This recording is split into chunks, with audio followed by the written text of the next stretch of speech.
Ymarfer perfformio oedd dosbarth blwyddyn 11 heddiw yn ysgol Gyfun Gwyr, ac 11 sydd yn y dosbarth hefyd, a nifer ohonyn nhw'n teimlo'n rhwystredig bod rhai yn israddio'r pwnc. Fi'n credu bod gormod o bwysau arno pethau academaidd fel maths, Saesneg, Cymraeg, a falle diniaethau fel hanes ac ni'n anghofio am y pethau creadigol. Mae lot o bobl yn credu bod cerddoriaeth ddim yn pwnc sy'n digon academaidd ar gyfer byd gwaith. Bues i'n astudio cerddoriaeth fel lefel A yma yn ysgol Gyfun Gwyr gyda Mr Lewis rhyw 8 mlynedd yn ôl bellach. Y flwyddyn honno, roedd na 7 ohonon ni yn dilyn y cwrs. Ond ers hynny, fel drwy Gymru gyfan, mae yna flynyddoedd wedi bod lle nad oedd na'r un disgybl yn dilyn cwrs lefel A yma. Ond mae pethau yn newid, ac eleni fe fydd 5 yn sefyll yr arholiad. Ond dyw'r sefyllfa ddim mor addawol yn genedlaethol. Eleni 2201 o ddisgyblion nath sefyll arholiad tygau cerddoriaeth.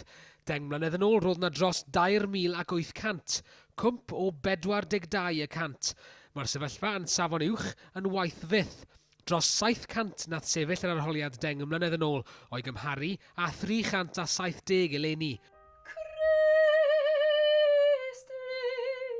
Mae'r duedd yn bryder mawr i Elin Manahan Thomas, soprano adnabyddus sydd hefyd fel mae'n digwydd yn un o gyn-ddisgyblion ysgol Gyfun Gwyr. I fi, mae yna lai o barch ar y funud tuag at gerddoriaeth, tuag at y gwyddorau i gyd. Does na ddim teimlad i bod nhw'n angenrheidiol, ac wrth gwrs maen nhw. Wedi cael digon mewn ffordd o orfod cyfiawnhau cerddoriaeth mewn ffordd gwyddonol. Mae'n helpu chi ganolbwyntio, mae'n helpu hyn a hyn. Wrth gwrs i fod mae'n llesol anferthol i ni fel pobl. Ond yn fwy na dim, mae'n greadigol ac mae'n mynd at rhanno'n uned ni, fydd dim byd arall yn ei gyrraedd.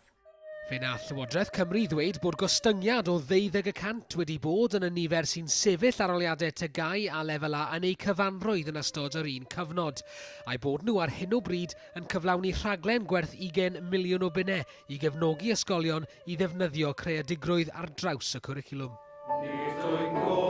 Pan ddaw y cwricwlwm newydd i rym yng Nghymru mae disgwyl mwy o bwysles ar fod yn greadigol, ac wrth i'r bechgyn ganu, mae yna bryder o fewn y dosbarth o leia bod Gwlad y Gân yn colli ei llais.